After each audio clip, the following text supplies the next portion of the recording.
Il ôte la vie à sa femme, la mère de ses 5 enfants et de son grand petit-fils de 7 ans, juste parce qu'elle s'en sort très bien après leur divorce.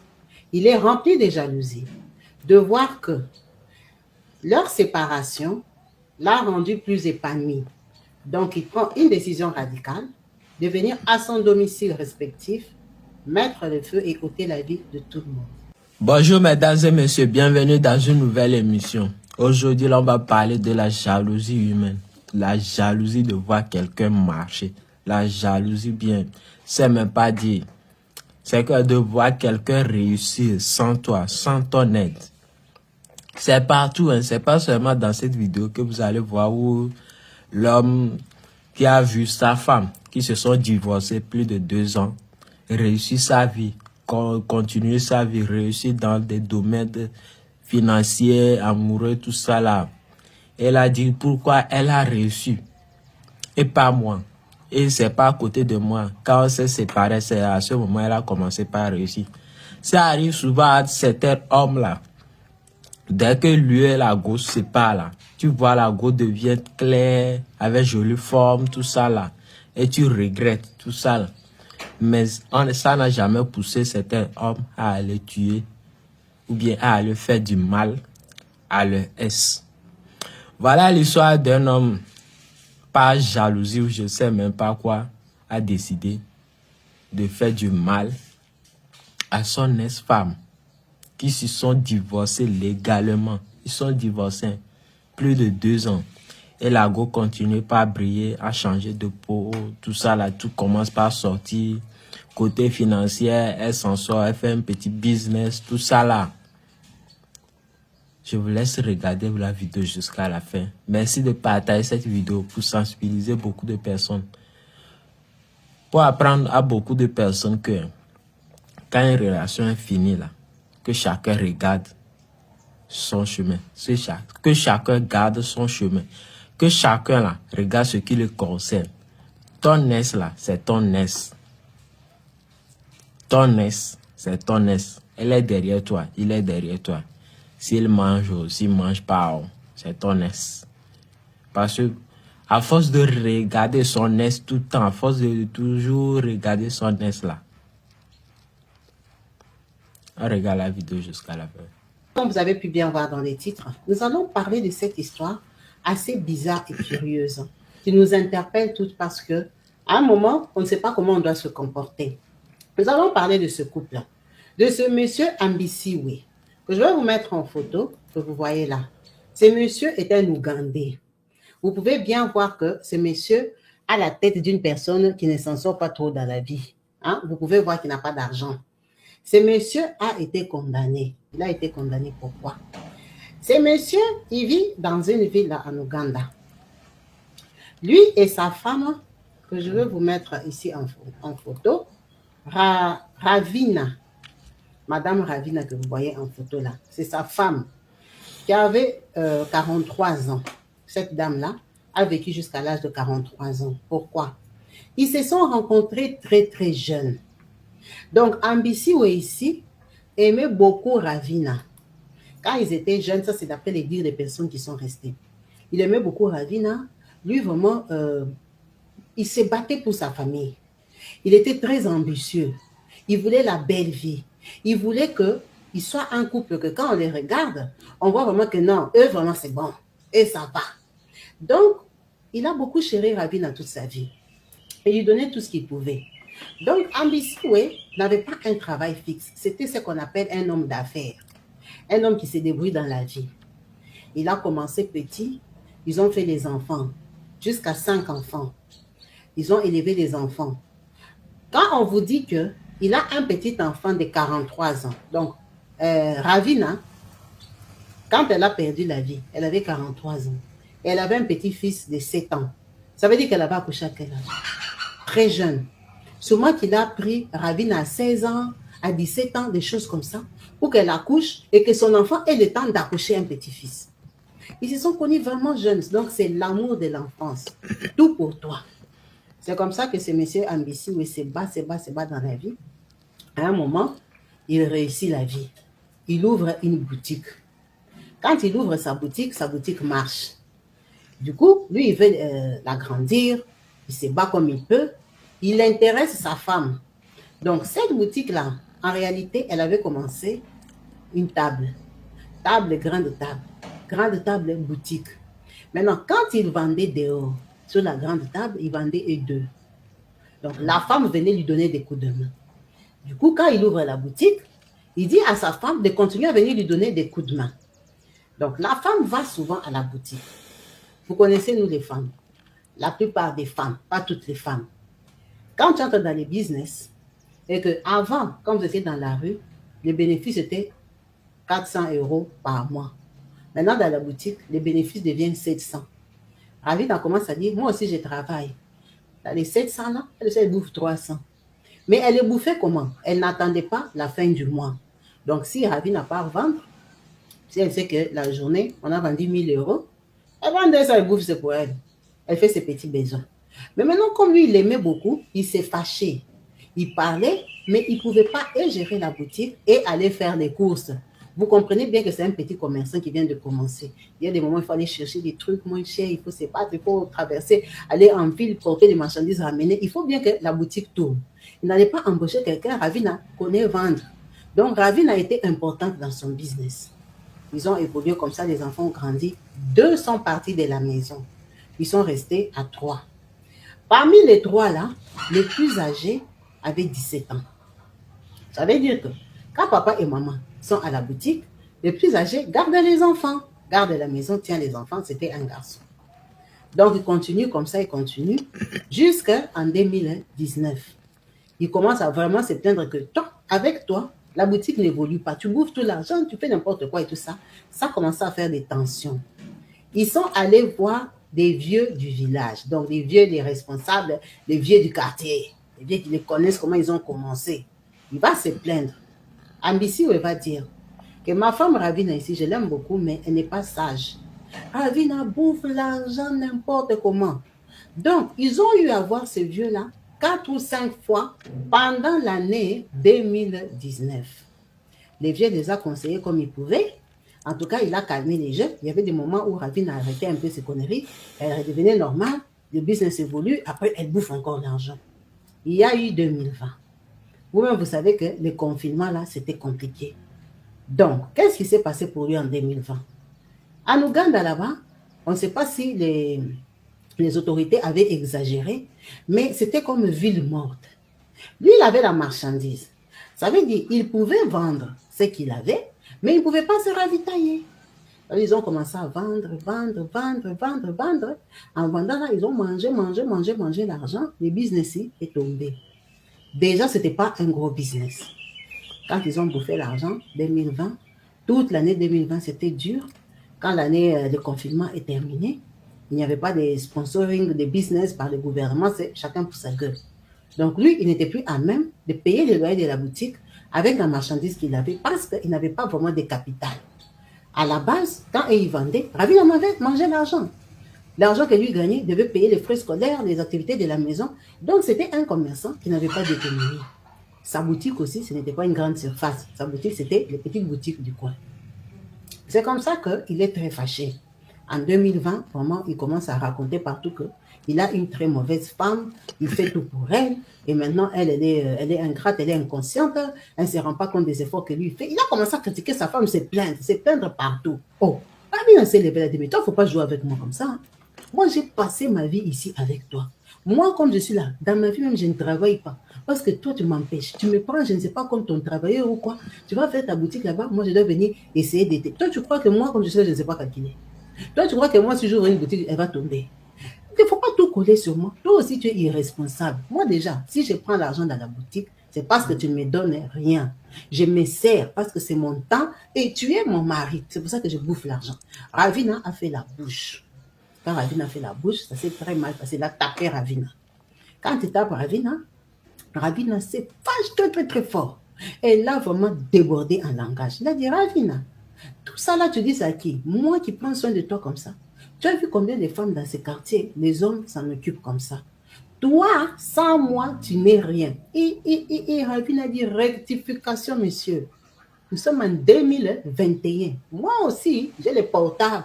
Moi aussi, je connais TikTok. Moi aussi, je connais Insta. Moi aussi, je suis une femme développée. Tu parles de quoi? Donc, moi, comme je suis là sans toi, je ne suis rien. C'est ça que tu crois. Moi, je suis tout sans toi. D'ailleurs, vivre avec toi, tu me bloques. Et le monsieur s'était indigné. Tellement il était indigné, il a dit, ah bon, vu que c'est comme ça, je pars de cette maison. Je vais te laisser avec tes enfants. On va voir comment tu vas ramper la vie et tu viendras me chercher. Tu vas demander pardon avec tes parents, vous tous à genoux. Tu vas comprendre que moi, Ambissi, oui, je suis un homme. Je t'ai gardé jusqu'à 41 ans. Il dit pas. C'est vrai que moi j'ai peur. Pars. Et il est parti. Il a laissé la femme ici, Ravina. Très sûre d'elle. Ravina a chassé Ambitieux. Bref, il est parti en 2021. Fin 2021. Quand il part, Ravina commence à se débrouiller. Elle a recommencé toute seule à faire la boutique devant la maison, comme il faisait vendre la table. Ravina était restée seule avec les 3 enfants. Donc, son premier fils de 17 ans, comme il était grand, lui, il faisait chez papa, chez maman. Parce que c'était les grands. Ils sont partis, vous voyez, des gens comme ça, ils sont mariés que traditionnellement. Donc, le monsieur est parti. L'enfant, quand même, il communique, le papa sait ce qui se passe là-bas. Il sait très bien que Rabina n'a pas de mari. Il s'en fout. Rabina même s'en fout. Elle n'a pas besoin de mari. Rabina veut être autonome. Veut être une femme. Elle a vu sur YouTube, elle a vu sur Internet que les femmes se débrouillent. Rabina dit, moi, je suis une femme battante. C'est comme ça que Rabina s'est débrouillée. En 2022, mais c'est ambitieux. Il a remarqué que Rabina, là, elle ne lui demande pas l'argent. Elle s'en fout. On dirait que son business qu'elle fait devant la parcelle marche. En 2022, à sa grosse surprise, regardez ça. Rabina a ouvert sa boutique. Vous voyez la boutique, on a écrit RTL ici. C'est la boutique de Rabina. Il y a des sacs de riz, des sacs et tout ça. Il y a les frigos même dehors. Le frigo là en Afrique, ça coûte cher. C'est au moins 400 €. Donc elle a les frigos, elle met les fantas et tout ça. Donc Rabina a ouvert un supermarché à son niveau. Vous voyez qu'il y a d'autres boutiques à côté là-bas. Donc c'est dans un coin qui est vraiment fréquenté. Rabina vend. Le coin là où Ravina a trouvé même, c'était mieux que pour lui. Il s'est fâché. Il a dit, ce n'est pas possible. Comment Ravina peut s'en sortir comme ça sans moi? Qui lui donne l'argent? Qui l'a sponsorisé? Ravina, c'est à cause de la petite table qu'elle avait devant chez elle là. C'est ça qui va faire qu'elle aura une boutique comme ça. Ce n'est pas vrai. Monsieur Ambitieux était indigné. Indigné de savoir que Ravina s'en sort. Lui, il est en train d'attendre que Ravina viendra demander pardon avec ses parents. Ravina fait le business. Elle est devenue businesswoman. Elle a commencé à bloquer l'enfant de 17 ans chez elle. Reste avec moi parce que quand je pars à la boutique, elle avait le même problème d'aller faire les achats des marchandises. Quand maintenant lui, il a compris ça, il a commencé à bloquer l'enfant chez lui. Il ne voulait plus que l'enfant aille au magasin, que l'enfant reste avec lui. Comme ça, Ravina sera dans la merde. Il sait, elle croit que c'est facile. Elle croit que moi, je la mettais là-bas pour qu'elle bouffe mon argent pour lui. Elle verra comment ça se passe. Là, on s'est bloqué l'enfant chez lui. Ravina, quand elle va aller faire les démarches, elle ferme la boutique. Vous savez que nous, les femmes, nous sommes souples. Ferme la boutique, elle part vite, elle fait 3-4 heures et tout ça, elle ouvre sa boutique. Elle a commencé à se passer de son fils. Ça l'a énervé. Toute l'année 2022 est passée, Ravina fêté Noël, Ravina fait la vie tranquille. Mais quand il a patrouillé côté homme, il n'y a pas d'homme. Il s'est dit, c'est pas possible. Donc la femme ici s'en sort. Il a commencé à beaucoup souffrir parce que lui n'a pas réouvert de boutique. Il n'avait pas d'argent. C'est comme ça qu'un jour, son fils de 17 ans part chez lui. Il dit à son fils que, de toute façon, ta maman, elle a beaucoup bouffé mon argent. Je suis dans la merde. Va prendre la provision chez ta mère. Tu prends du riz, tu prends des poulets, tu prends des cubes magiques, des huiles et tout ça. Tu prends, tu fais les courses, tu ramènes ici. Tu lui dis que c'est moi qui ai dit que dans mon argent qu'elle bouffait quand elle travaillait dans ma boutique, j'ai pris. Maintenant, lui, au lieu de venir prendre lui-même, il a dit à son fils d'aller prendre. Oh, les fils, la maman avait déjà compris que lui, il garde l'enfant tout le temps. Elle comptait plus vraiment sur lui. C'est son fils aîné qu'elle vient, elle profite, elle dit pas à la maison, on va faire comme ça. Mais pour tel business, garder sa boutique, elle comptait plus sur son fils. Quand maintenant les fils viennent, Rabine est contente, elle profite pour sortir. Lui, il fait les sacs, il fait les paquets, il met là-bas. Quand la maman revient, elle voit qu'il veut passer avec un paquet. Elle dit, ça c'est quoi? Oh non, j'ai pris pour papa, toi tu joues avec moi. Allez, remets ça ici. La maman a pris très fâchée. Elle a remis ce soir dans les magasins. Le fils est rentré sans rien. Le papa très fâché de son côté, ambitieux. Il gronde son fils, il lui dit, demain, Comme elle t'a dit de rester à la boutique, moi-même, je viendrai à midi. Tu vas me donner la marchandise. Moi-même, je vais prendre la marchandise quand elle sera pas là. Le papa revient demain midi. C'est son fils qui est à la boutique. Il entre pour prendre. Le fils a peur. Il dit, papa, laisse seulement. Papa, attends seulement qu'elle-même vienne. Tu entres dans sa boutique, tu prends. Parce que quand tu prends comme ça va retomber sur moi. Ça veut dire que son fils de 17 ans lui a empêché de prendre la nourriture, comme il voulait faire les courses gratos, dans la boutique de Rabina. Alors lui, le papa ici, il se fâche. Il fait quoi? Il ferme les coups, il commence à taper son fils. Il a tapé son fils de 17 ans dans la boutique, ils ont fait tomber les riz. Ça s'est mélangé avec les haricots, avec les sucres, vous voyez un peu, boutique saccagée. C'était grave. Quand il a tapé l'enfant comme ça, la journée, il est sorti, il est parti. Quand il part, le fils part dormir chez Rabina. Rabina vient, elle est déçue, elle ne comprend pas et tout. Pourquoi il a fait ça? Elle alerte tout le monde. Elle part voir le vieux du quartier. Là, ce n'est pas possible. Ton gars est venu casser ma boutique et tout, et tout, et tout. Rabina fait des commentaires. Donc, le fils fait un jour chez Rabina, donc le lendemain. Rabina elle-même, elle revient à la boutique pour vendre ses histoires. Elle dit, je vais m'asseoir là. Je vais voir par où il va entrer. Pour commencer à prendre mes bouteilles d'huile, mais 1 kilo de riz. Lui, maintenant, il vient, il rôde à côté de la boutique de Rabina. Il voit que son fils n'est pas là, c'est Rabina elle-même. Il est incapable de venir l'affronter. Il part. Quand il part là, les gens l'ont vu à côté d'une station d'essence. D'une station d'essence, il part. Après, on ne le voit plus. Le soir, quand Rabina ferme la boutique, elle est en train de rentrer chez elle, elle rencontre une voisine qui lui dit, je n'ai pas compris, hein. Ce n'est pas pour faire le songi ou le congosa. C'est seulement pour te dire que depuis midi, on fait que voir ton mari en Bissioué, en train de rôder ici, rôder à côté de ta maison, rôder, on dirait qu'il est en train de planifier quelque chose. Il est vraiment dépassé, mal à l'aise, si tu le vois. Il dit, laisse en Bissioué là. Hier, il était venu à la boutique, maman, il voulait voler dans ma boutique. Il voulait prendre les riz. Son fils a refusé, il a tapé l'enfant. Tu n'es pas encouragé. Oui, j'ai appris qu'il t'avait accusé. Non, il ne va pas que ça taper son enfant, c'est moi vraiment. Ravine, ambitieux comme il est là, il peut me faire quoi? La voisine lui a dit, ce que je n'ai pas compris est que dans les quartiers ici, les gens ont dit qu'on l'a vu, il partait se reposer dans la maison inachevée. Tu connais la maison inachevée de tel colonel là qui habite, je ne sais pas où, qui ne vient jamais. Elle dit oui. Donc quand il tourne, c'est facile, il passe s'asseoir dans la maison inachevée là. Elle a dit, je m'en fous. Marco, merci même hein, de m'avoir prévenu. Je n'ai pas fermé les portes de ma maison. S'il croit qu'il viendra dormir chez moi, c'est son problème. Merci.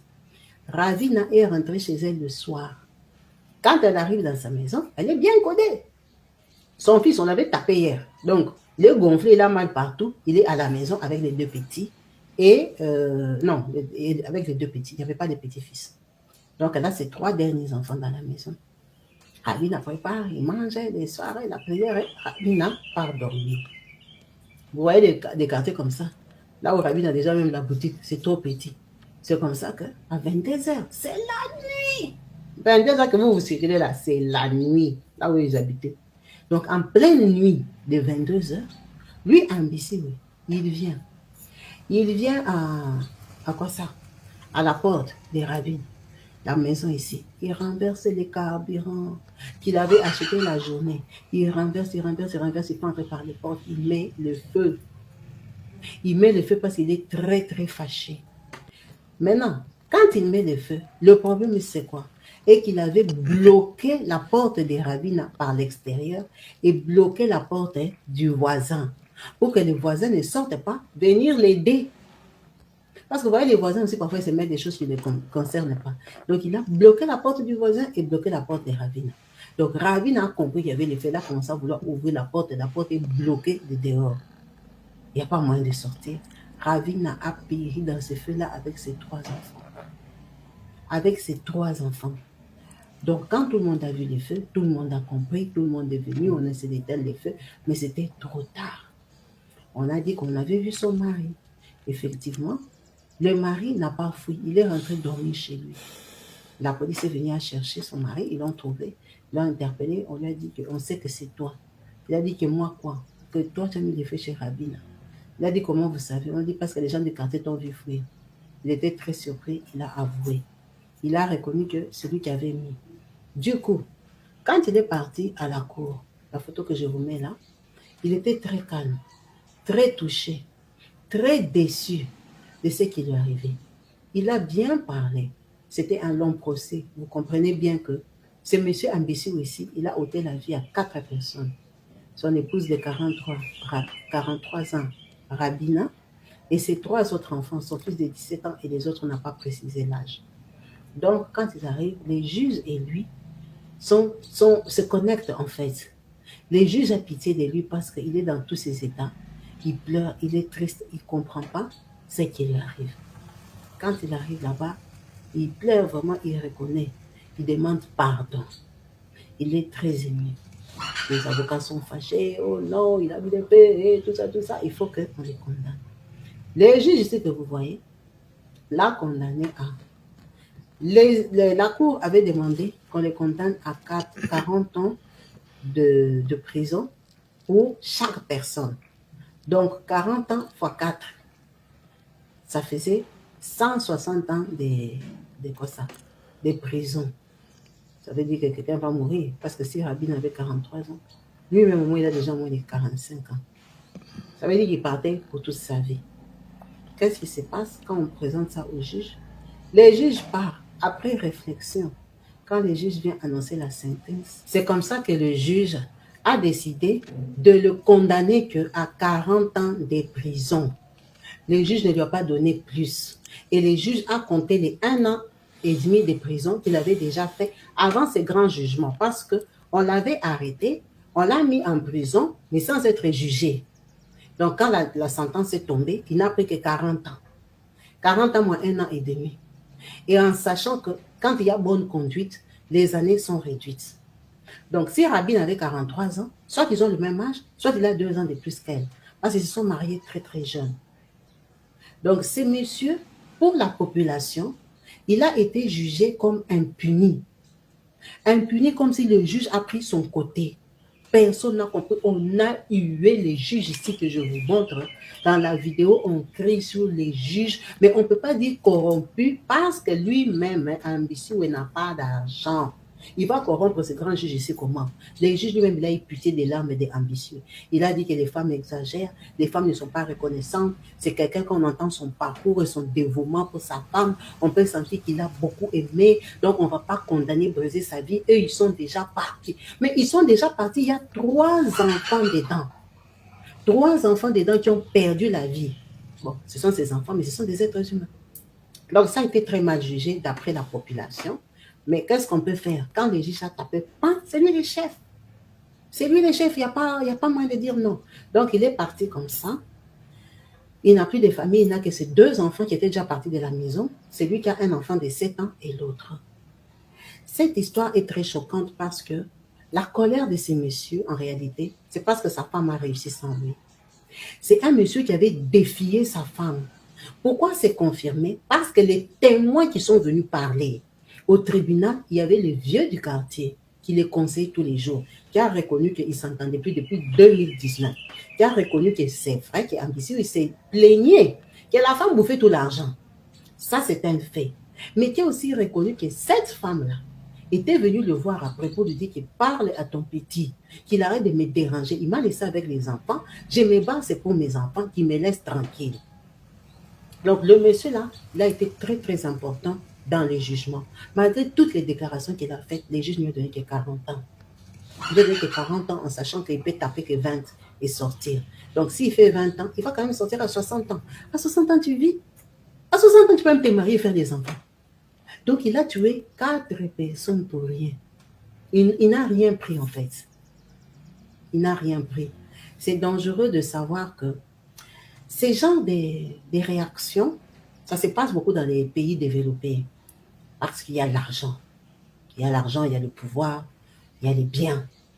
Mais quand vous regardez là où ça s'est passé, ça veut dire que l'être humain est pareil. L'être humain réagit de la même façon partout. Que ce soit au village, que ce soit en banlieue, que ce soit à New York, que ce soit à Paris, l'être humain a les mêmes sentiments, a le même orgueil. Parce que quand lui disait, il lui offrait une belle vie. Franchement, quand on met la photo ici, on suppose que c'est la plus belle photo de cette femme ou c'est la seule photo qu'elle avait. Elle ne se photographiait pas. Lui, là, il a été commerçant. Il a fait le commerce jusqu'en 2020, quand il y a eu le confinement. Donc, ça fait 3 ans. Donc, ça fait 3 ans, regardez les vêtements qu'il a portés. Ça veut dire qu'il n'était pas aussi riche que ça. Il n'est pas grave, il n'est pas présentable. Même la femme, là, ça ne va pas qu'elle a l'argent.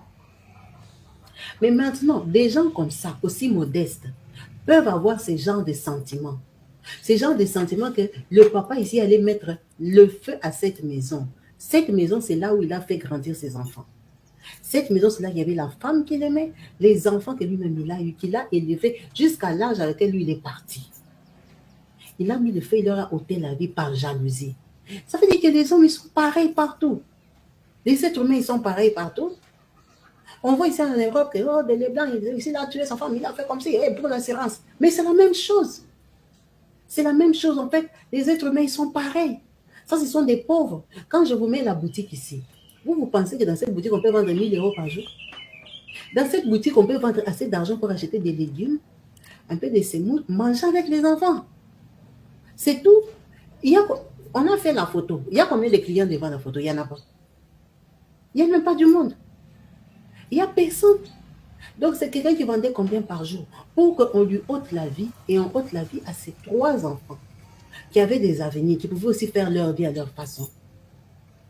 C'est vraiment catastrophique, restons prudents, parce que les êtres humains ont des réactions inattendues. On ne sait jamais comment ils vont réagir. Pour quelqu'un qui l'a aimé toute sa vie, qui a bossé pour elle, c'était la première fois de sa vie que cette femme-là travaille. Elle a ouvert une boutique qui a marché. C'était ça, sa jalousie, sa colère de savoir qu'elle s'en sort sans moi. Elle réussit sans moi. Donc, en fait, elle veut me montrer que je n'étais pas importante dans sa vie. Mais non, la femme, c'est un être humain qui a le droit de se défendre. Lui, pourquoi il lui avait dit? Parce que le truc qu'il lui avait dit qu'elle doit se mettre à genoux avec ses parents, c'est le vieux du quartier qui a dit. Je n'ai pas inventé, c'est dans la vidéo. Le vieux du quartier a dit qu'il avait dit qu'elle va ramper devant lui avec ses parents. Imaginez un peu la scène. Toi qui me regardes, est-ce que tu es prête à ramper? Toi, tu rampes, tes parents, donc ton papa et ta maman, ramper derrière ton mari. Parce qu'il est qui? Même si tu es la femme la plus bête, un homme te défie comme ça, je crois que même si tu n'étais pas intelligente, tu vas devenir intelligente juste pour lui prouver que moi, là, je ne vais jamais ramper devant toi. C'est un ressenti normal. Tout le monde a son orgueil propre. Tout le monde veut être considéré, veut être valorisé.